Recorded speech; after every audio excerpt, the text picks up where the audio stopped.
नमस्कार। त्वचा में रूखापन लगातार बढ़ता जा रहा है। बाल एकदम रूखे रूखे होते जा रहे हैं।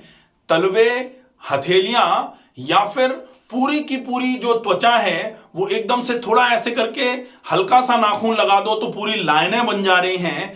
अगर रूखापन इस कदर बढ़ रहा है तो डेफिनेटली ये निशानी है बढ़ते हुए वात की। क्योंकि बढ़ता हुआ वात जब वात वृद्धि पर जाता है तो कहा जाता है वात वृद्धौ रूक्षता। रूखापन एकदम से बढ़ जाता है यदि वात की वृद्धि होती है। और यह बढ़ता हुआ रूखापन आपको कई समस्याओं के नजदीक ले जाएगा। क्योंकि वात बढ़ा तो वात की तासीर क्या है यह समझने की बात है। वात की तासीर है शीत और रूक्ष। शीत मतलब ठंडा और रूक्ष मतलब रूखा। तो यह आपके शरीर में एकदम ठंडक बढ़ाएगा और साथ में रूखापन बढ़ाएगा। और विशेष तौर पर यह समस्या तब आएगी जब मौसम सर्दियों का आना चालू हो रहा है। जैसे नवंबर का महीना चल रहा है तो नवंबर में शीत प्रकृति तो पहले से ही है।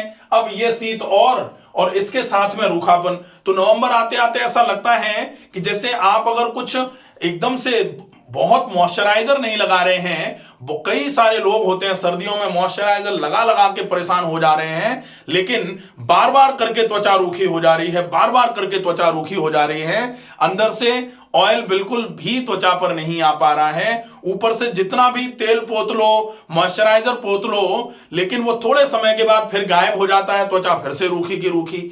अगर ऐसा हो रहा है इसका मतलब निश्चित ही वात वृद्धि हो रही है। और इस वात वृद्धि को किस तरीके से ठीक करेंगे, इसके लिए आज हम आपको दो ऐसे उपाय बताएंगे जिनसे ये वात वृद्धि पूरे तरीके से नॉर्मल हो जाएगी।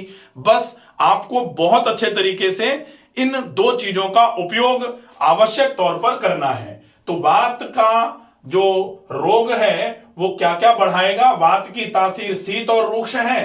तो शीत जो है वो ठंडक में जोड़ों में जकड़न बढ़ना चालू हो जाती है। और साथ में रूक्षता जो है वो जोड़ों में रूखापन, तो कट की आवाजें जोड़ों में आना चालू हो जाती हैं। अगर त्वचा पर रूखापन आया तो त्वचा रूखी रूखी होना चालू हो जाती है। बालों में रूखापन, यहां तक कि नाखून भी रूखे हो जाना चालू हो जाएंगे अगर आपका वात बहुत ज्यादा बढ़ रहा है। तो अब आते हैं हम कि बढ़े हुए वात की चिकित्सा किस तरीके से करी जाए। तो वात की चिकित्सा करने के लिए वात का तासीर जो है वात की वो हम देख लें। तो तासीर शीत है तो चिकित्सा कैसे होगी। शीत के अपोजिट क्या है, उष्ण। उष्ण का मतलब गर्म, तो शीत के अपोजिट तो उष्ण हो गया। तो उष्ण तासीर की जो चीज है उसका उपयोग हम करेंगे। और दूसरे नंबर पर अब क्या है, रूक्ष के अपोजिट क्या है। रूक्ष जो है रूखा, रूखे के अपोजिट क्या होता है, चिकनाई, स्निग्धता। तो स्निग्धता इसके अपोजिट है रूक्ष के। तो स्निग्ध और उष्ण चीजों का उपयोग करके आप इस बढ़ते हुए वात का उपचार कर सकते हैं। और अब आप ये देखें कि उष्ण में आपके पास क्या है और उसको किस स्निग्ध के साथ मिलाकर के आप लें तो आप इसको बैलेंस कर लेंगे। सबसे पहले आप उष्ण में ले लीजिए, पहला जो योग है वो गिलोय के साथ में। उष्ण गिलोय है, गिलोय जो है वो उष्ण प्रकृति की है और घृत जो घी है वो स्निग्ध है। तो गिलोय के साथ में अगर आप घी मिलाकर के उपयोग में लेंगे तो निश्चित ही ये वात रोगों का शमन करने का काम करेगा। तो गिलोय और घी का उपयोग आप कर लीजिए। दूसरा है हरड़ और एरंड का तेल, हरड़ और कैस्टर ऑयल। तो हरड़ के साथ कैस्टर ऑयल का उपयोग अगर आप करते हैं तो ये आपके लिए वात का शमन करने का काम करेगा। अब कैस्टर ऑयल जो है वो स्निग्ध है और हरड़ जो है वो उष्ण है। तो उष्ण जो है वो शीत के अगेंस्ट हो गया और जो कैस्टर ऑयल है वो रूक्ष के अगेंस्ट हो गया, क्योंकि कैस्टर ऑयल स्निग्ध है, चिकना है।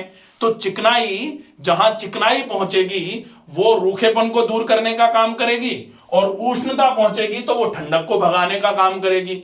अब हरड़ ने ठंडक भगा दी और कैस्टर ऑयल ने रूखापन भगा दिया। तो आपके जोड़ों में, त्वचा में, बालों में, नाक में, इन सब में भी आराम हो जाएगा। और हरण ने यहां ठंडक भगा दी तो ठंडक की वजह से जो जोड़ों में जकड़न हो रही थी उसमें आपको आराम हो जाएगा।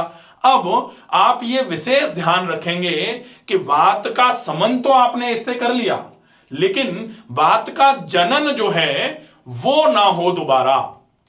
वात वृद्धि हो गई थी, आपने उपचार कर लिया, हो गया उपचार, लेकिन उपचार का मतलब क्या होता है कि बढ़े हुए वात को तो सम करने के लिए आपने इन चीजों का उपयोग कर लिया, लेकिन अब दोबारा वात का जनन ना होता रहे।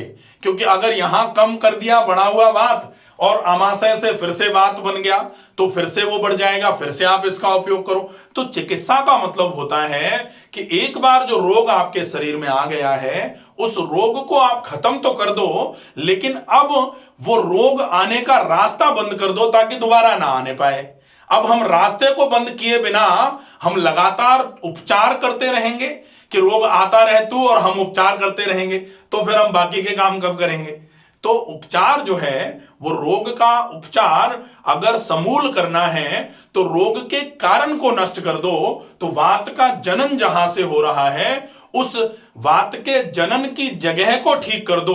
और वात का मुख्य स्थान क्या होता है? आमाशय होता है। तो वात का जनन जो है वो आमाशय से होता है, इसलिए आपका पाचन बिल्कुल ठीक रहे इसकी व्यवस्था सही होनी चाहिए। और पाचन की व्यवस्था को सही करने के लिए बहुत आवश्यक है कि आप खाने को बहुत चबा के खाएं। जो भी आप पका रहे हैं उसको तसल्ली में पकाया जाए। बहुत जल्दी जल्दी में अधपका दे दिया खाने को, या फिर बहुत और कहीं व्यस्त थे तो जली गया खाना, जला हुआ खाना, तो ये पाक विरुद्ध आहार बोला जाता है। अगर पकना खाने का पूरे तरीके से नहीं होगा तो वो पाक विरुद्ध हो जाएगा। और विरुद्ध आहार क्या होता है?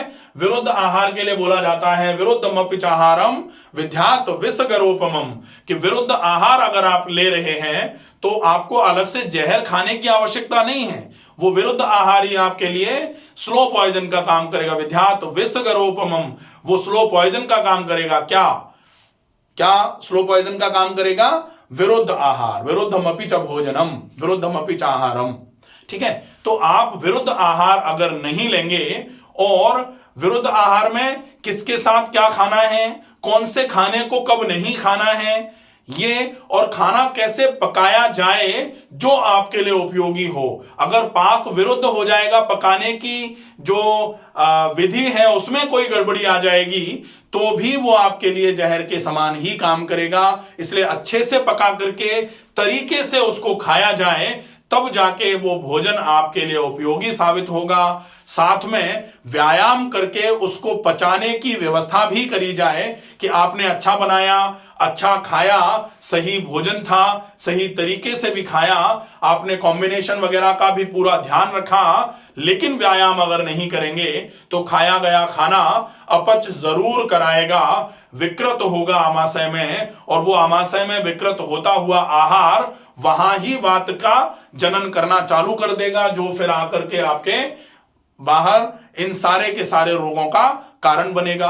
तो आपको यह भी करना है, साथ में जनन ना हो इसके लिए भोजन अच्छे तरीके से किया जाए, और साथ में खूब व्यायाम करके उस किए गए खाने को, उस लिए गए आहार को, वो ग्रहण किया हुआ आहार जब अच्छे तरीके से पचेगा तो वो आपके शरीर की पुष्टि का कारण बनेगा।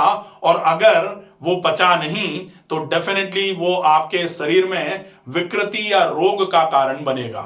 आशा है ये वीडियो आपको पसंद आएगा। ज्यादा से ज्यादा लोगों तक ये वीडियो पहुंचाएं जिन लोगों को वात से संबंधित, त्वचा के रूखेपन से संबंधित कोई समस्या है। अगर वो इस पूरी विधि का उपयोग करेंगे तो निश्चित ही उनको बहुत अच्छा आराम मिलना चालू हो जाएगा।